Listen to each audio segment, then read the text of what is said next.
Okay बच्चों, start कर रहे हैं। तो हम लोग स्टार्ट करेंगे आज काइनेमेटिक्स से।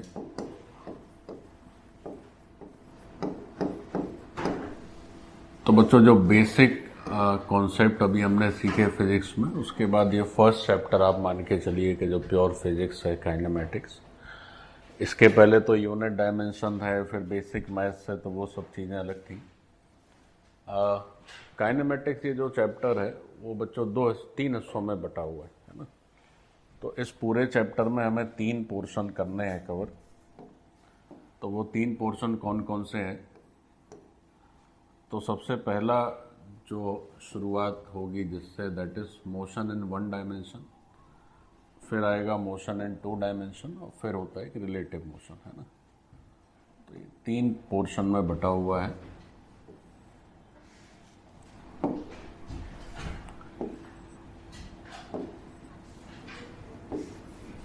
Okay, so first part is motion in 1 dimension. Motion in 1 dimension. फिर सेकेंड पार्ट है बच्चों motion in 2 dimension. Motion in 2 dimension.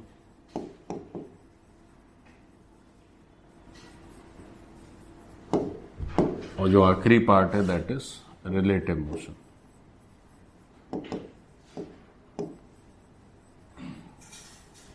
Okay, जैसे ये हमने क्या किया कि एक कोऑर्डिनेट सिस्टम ड्रॉ कर दिया जिसमें कि 2 एक्सेस है। एक एक्सेस है बच्चों y और एक एक्सेस है x। ठीक, देखिए ध्यान से समझिए। अब कोई पार्टिकल मूव कर रहा है तो मूव कैसे कैसे कर सकता है? तो अगर हम ये मानते हैं कि ये एक डायरेक्शन है और ये एक डायरेक्शन है, एक हॉरिजॉन्टल डायरेक्शन और एक डायरेक्शन बच्चों वर्टिकल है, तो जो पार्टिकल का मूवमेंट है, अगर पार्टिकल का मूवमेंट ऐसा हो, ऐसा इस तरह से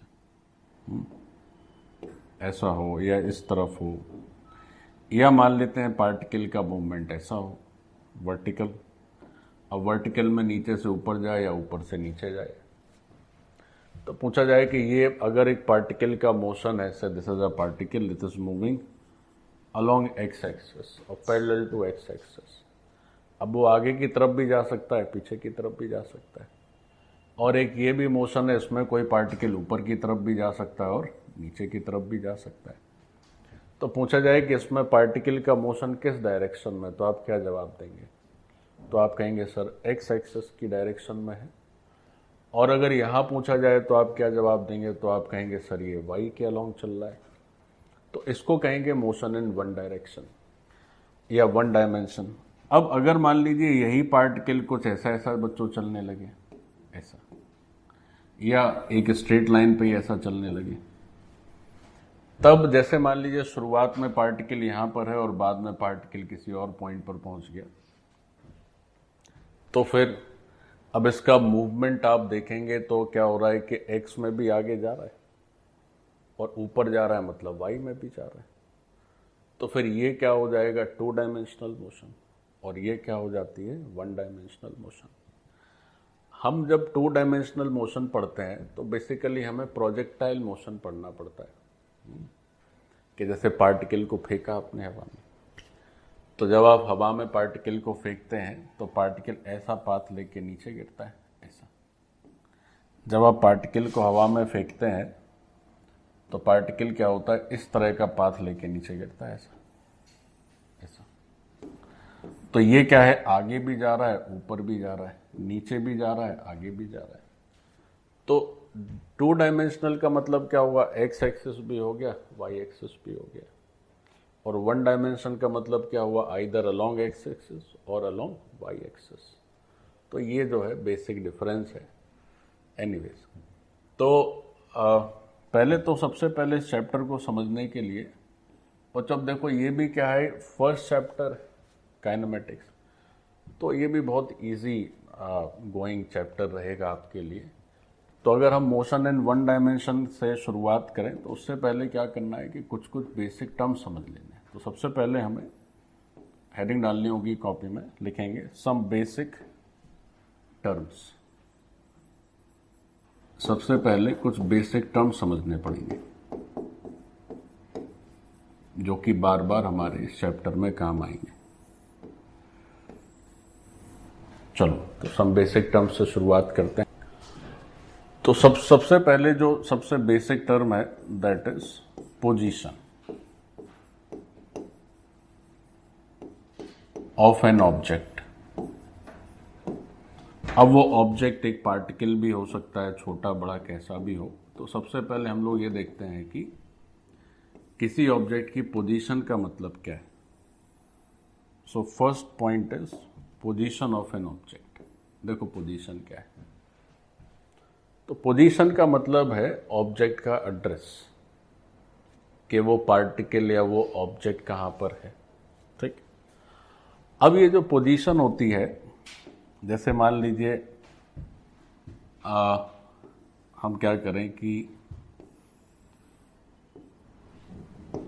एक एक्सियल 3 डायमेंशनल एक्सियल सिस्टम बनाते हैं, एक्स वाई, और ये हो गया तुम्हारा जेड। ऐसे एक एक्स एक्सिस है, एक बच्चों वाई एक्सिस है, और एक हो गई हमारी जेड एक्सिस, लाइक दिस। बच्चों ध्यान से देखो। अब कोई पार्टिकल है, मान लीजिए चूंकि आप वेक्टर पढ़ लिए हैं, तो ये एक्स एक्सिस है, ये वाई एक्सिस है, और ये जेड एक्सिस है। एक पार्टिकल यहां पे रखा हुआ है इस पोजीशन में। तो इस पोजीशन में रखा है मतलब ओरिजिन से वो हॉरिजॉन्टली कुछ चलना पड़ेगा वहां तक पहुंचने के लिए, फिर कुछ जो है वर्टिकली भी जाना पड़ेगा वहां तक पहुंचने के लिए, और फिर बाहर भी आना पड़ेगा, जेड एक्सिस के अलॉन्ग भी आना पड़ेगा। तो पार्टिकल यहां पर है, तो पहले आपको ओरिजिन से चलना पड़ेगा एक्स एक्सिस के अलॉन्ग, फिर वाई एक्सिस के अलॉन्ग, और फिर कहाँ चलना पड़ेगा, जेड एक्सिस के अलॉन्ग। ठीक। तो जो पोजीशन है वो दरअसल क्या है, वो हमारे पार्टिकल की, हमारे ऑब्जेक्ट की लोकेशन को रिप्रेजेंट करता है। तो जैसे मान लो ये पी हो गया, तो पूछा जाए कि ओरिजिन से इसकी एक्स एक्सिस के अलॉन्ग डिस्टेंस कितनी है, तो बोला गया x1। वाई के अलॉन्ग डिस्टेंस कितनी है, तो बोला गया y1। और इसकी z के अलॉन्ग डिस्टेंस क्या है, तो बोला गया z1। ठीक। तो जो पोजीशन है किसी ऑब्जेक्ट की, फोटो बनाओ बच्चों, पोजीशन ऑफ ऑब्जेक्ट कहें या पोजीशन ऑफ पार्टिकल कहें, एक ही बात है। तो वो क्या है, वो एड्रेस है बच्चों। और अगर पॉइंट के टर्म्स में कहें तो वो क्या है, कोऑर्डिनेट्स है। वो क्या है, कोऑर्डिनेट्स है ऑन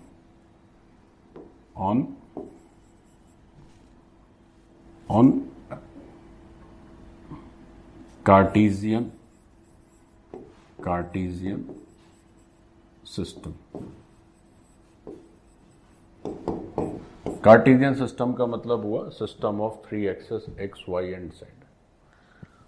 तो किसी भी ऑब्जेक्ट की जो पोजीशन उसके एड्रेस को रिप्रेजेंट करती है या उसके कोऑर्डिनेट्स को रिप्रेजेंट करती है। तो ये हो गया तुम्हारा पोजीशन। अब एक टर्म होता है पोजीशन वेक्टर, तो वो भी आप लोगों ने वेक्टर में पढ़ रखा है। तो पोजीशन वेक्टर का मतलब क्या है बच्चों, अगर हम क्या करें कि ओरिजिन से इस पॉइंट P को ज्वाइन कर दें, क्या करें कि ओरिजिन से इस पॉइंट P को ज्वाइन कर दें, तो जो वेक्टर आता है या जो वेक्टर आता है पॉइंटिंग टुवर्ड्स पॉइंट P, उस वेक्टर को क्या कहते हैं, पॉइंट P का पोजीशन वेक्टर। बताइए। अब सीधी बात करते हैं हम लोग पोजीशन वेक्टर की। तो देखो बच्चों, पोजीशन वेक्टर क्या है, तो position vector of point P। तो किसी भी पॉइंट का पोजीशन वेक्टर होता है ओरिजिन से उस पॉइंट को ज्वाइन करने वाला vector which is directed towards that point, है ना। तो पोजीशन वेक्टर का मतलब क्या हुआ, लिखते चले साथ साथ, vector joining origin two point P, vector joining origin two point P, और साथ ही साथ वो जो वेक्टर है उसकी डायरेक्शन कैसी होनी चाहिए, एंड जो डायरेक्शन है इसकी that is towards point P।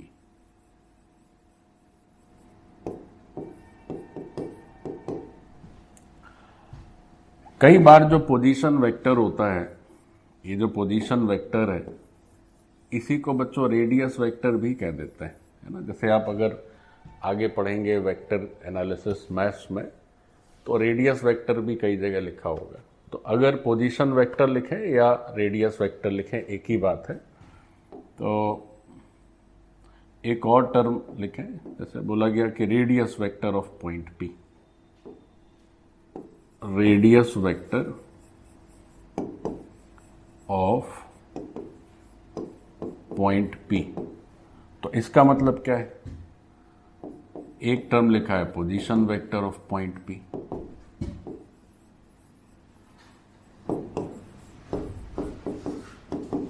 तो बच्चों ये जो रेडियस वेक्टर और पोजीशन वेक्टर है, दोनों का मीनिंग कैसा है, एब्सोल्युटली सेम। आप पोजीशन वेक्टर कह लो या रेडियस वेक्टर कह लो, बात बराबर है। अगर पॉइंट P के coordinates, if coordinates of point P,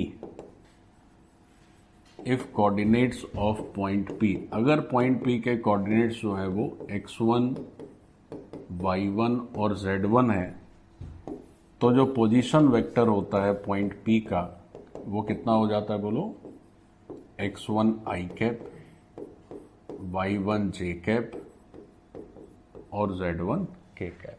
होता है कि नहीं होता है। अगर हमारा पॉइंट जो है उसके कोऑर्डिनेट्स x1, y1, z1 है, तो पोजीशन वेक्टर है x1 i cap, y1 j cap और z1 k कैप। अब ये सब हम लोग पहले से कर चुके हैं, चूंकि वेक्टर एनालिसिस में ये सब हम लोग विस्तार में किए थे, फिर भी थोड़ा सा लिख लें कि आई कैप का मतलब क्या है।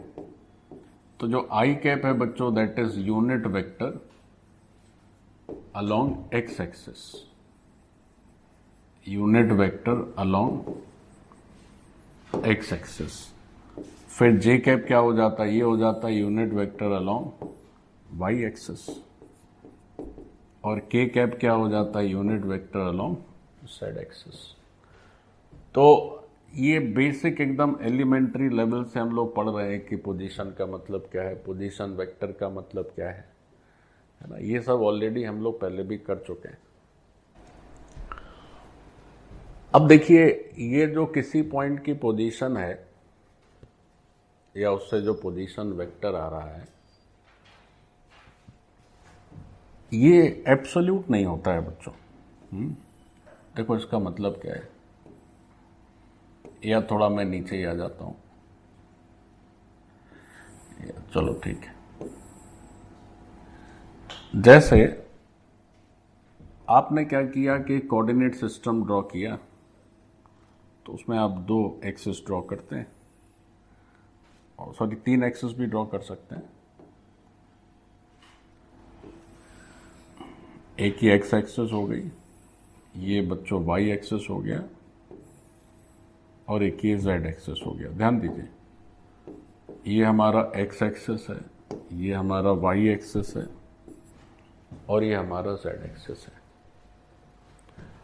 अब आपके हिसाब से क्या हो रहा है कि हमारा जो पॉइंट P है, उसका जो कोऑर्डिनेट्स है आपने लिखा x1, y1, z1। बच्चों बहुत ध्यान से समझिएगा।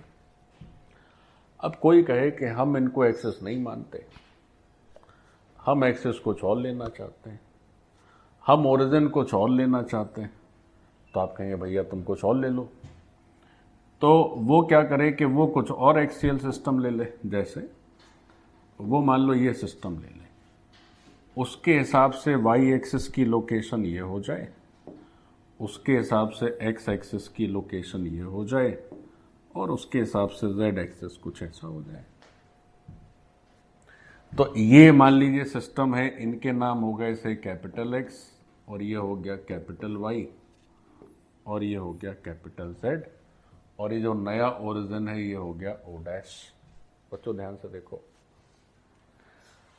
अब अगर इस नए सिस्टम में सेम पॉइंट है तो सेम पॉइंट का अगर हम कोऑर्डिनेट्स देखें तो अब वो कोऑर्डिनेट कुछ ऐसे हो जा रहे हैं। तो पहले कोऑर्डिनेट्स थे x1 y1 z1 स्मॉल, और अब मान लीजिए हमने कर दिया capital X1 capital Y1 capital Z1। तो ये ठीक वैसे ही है जैसे आप यहाँ पर खड़े हैं, अब कोई आपसे पूछे कि से रोड से आपकी डिस्टेंस कितनी है, तो मान लीजिए रोड से आपसे 10 मीटर की दूरी पर। अब कोई कहे नहीं रोड नहीं, जो जो अगला चौराहा है वहाँ से आपकी डिस्टेंस कितनी है, तो आप तो वहीं हैं, तो ये पॉइंट तो वहीं है, लेकिन जो रेफरेंस एक्सिस थी या जो रेफरेंस ओरिजिन था वहाँ वो सारा चेंज हो गया है। तो अब आपकी पोजीशन इस रेफरेंस के हिसाब से अलग है और नए रेफरेंस के हिसाब से अलग है। तो किसी भी पॉइंट का कोऑर्डिनेट, किसी भी पॉइंट का पोजीशन वेक्टर, किसी भी पॉइंट की पोजीशन, ये इस बात पे निर्भर करता है कि आप उस पॉइंट को किस रेफरेंस से देख रहे हैं। बच्चों बात समझ में आ रही है कि नहीं आ रही है? तो हमेशा इस बात को ध्यान रखें कि रेफरेंस बड़ा इंपॉर्टेंट है। आप कोई और तीसरा रेफरेंस ले लीजिए तो फिर क्या होगा कि आपकी पोजीशन कुछ और होने लगेगी। दूसरी बात, पोजीशन को क्या यूनिट के टर्म्स में लिखेंगे, मतलब पोजीशन लिखी कैसे जाएगी? x1 y1 z1 क्या है? तो सर x1 y1 z1 या capital x1 y1 z1 distances हैं। तो अगर यूनिट पूछेंगे तो जो लेंथ का यूनिट है वही पोजीशन का भी यूनिट हो जाएगा। तो दो बातें लिखो कॉपी में। तो पहली बात तो क्या है कि किसी पॉइंट की पोजीशन या किसी पार्टिकल की पोजीशन ये रेफरेंस डिपेंडेंट होती है बच्चों। तो हमें क्या लिखना चाहिए? हमें लिखना चाहिए कि जो पोजीशन है ऑफ अ पार्टिकल या ऑब्जेक्ट, जो भी लिखना चाहें, इज रेफरेंस डिपेंडेंट। वो क्या है? रेफरेंस पर डिपेंडेंट करेगी, पहली चीज। दूसरी चीज हो गई कि अगर यूनिट देखेंगे इसका तो जो लेंथ का यूनिट आएगा वही इसका भी यूनिट आएगा। यूनिट अगर देखा जाएगा तो यूनिट ऑफ लेंथ, ठीक, नोट करें। तो हमारी जो पोजीशन है बच्चों वो रेफरेंस पे निर्भर करती है। फिर एक बात और पूछी जाए कि साहब ये जो पोजीशन है ये वेक्टर माना जाए या स्केलर क्वांटिटी है, क्या है ये? तो पोजीशन क्या है? निश्चित तौर पे डायरेक्शन तो बताता ही है। तो अगर पोजीशन को देखें कि ये वेक्टर है कि स्केलर है तो इसमें क्या उत्तर होगा? पोजीशन हमेशा एक वेक्टर क्वांटिटी है, डायरेक्शन आपको बतानी पड़ेगी, है ना। अब डायरेक्शन जैसे यहां पर जो पोजीशन है तो पोजीशन वेक्टर से पता चल रहा है। अगर आप पोजीशन वेक्टर ना कह के आप नॉर्थ ईस्ट साउथ वेस्ट इस तरह से भी कर सकते हैं। जैसे मान लीजिए यही बगल में ही बना देते हैं, जगह खाली है। से मान लीजिए कोऑर्डिनेट है, से एक रेफरेंस एक्सिस ये वाली है, ये काम नहीं कर रहा है, एक रेफरेंस एक्सिस वर्टिकल है तो और एक रेफरेंस एक्सिस हॉरिजॉन्टल है। अब आप इसको एक्सियल सिस्टम ना कंसीडर करके से आप इसको ऐसे मान के चलें कि ये डायरेक्शनल सिस्टम है, नॉर्थ साउथ ईस्ट वेस्ट। अब कोई पार्टिकल मान लीजिए यहां पे बैठा हुआ है, अब इसकी पोजीशन बतानी है। तो कोई पार्टिकल यहां पर बैठा हुआ है, इसकी पोजीशन बतानी है आपको, तो आप कैसे बताएंगे? तो आप क्या कर सकते हैं कि ये जो रेफरेंस पॉइंट है हमारा, इस रेफरेंस पॉइंट से इसकी लोकेशन या पोजीशन को मिलाते हुए एक लाइन ड्रॉ करिए। से ये एंगल थीटा आया, ठीक है, और ये हमारा पॉइंट P हो गया, और ये से डिस्टेंस इसकी इस रेफरेंस पॉइंट से हो गई L, है ना। ये हमारा रेफरेंस पॉइंट है बच्चों, ये हमारा रेफरेंस है। तो this is the reference point. साथ साथ बनाते चलो। देखो ये एकदम एलिमेंट्री लेवल का लेक्चर है, चूंकि शुरुआत है, मैं कुछ छोड़ना नहीं चाहता, वैसे तो आप सब ये खुद भी समझते हैं। तो अगर यहां पर पॉइंट पी के बारे में पूछा जाए तो तुम क्या कहोगे? तो पॉइंट पी को अगर डिफाइन करना चाहें तो आप कहेंगे कि सर हमारा जो पॉइंट पी है it is theta degree west from north, ऐसे कहेंगे। हमारा जो पॉइंट पी है वो क्या है? नॉर्थ से वेस्ट की तरफ थीटा डिग्री पर लोकेटेड है और at a distance L from reference point. तो कभी भी अगर पोजीशन बतानी है तो आपको डायरेक्शन तो बतानी ही पड़ेगी, चाहे आप इस तरह से बताओ और चाहे आप आई जे के टर्म्स में बताएं। बिना डायरेक्शन के तो पोजीशन आती नहीं है। ठीक है, नोट किया जाए।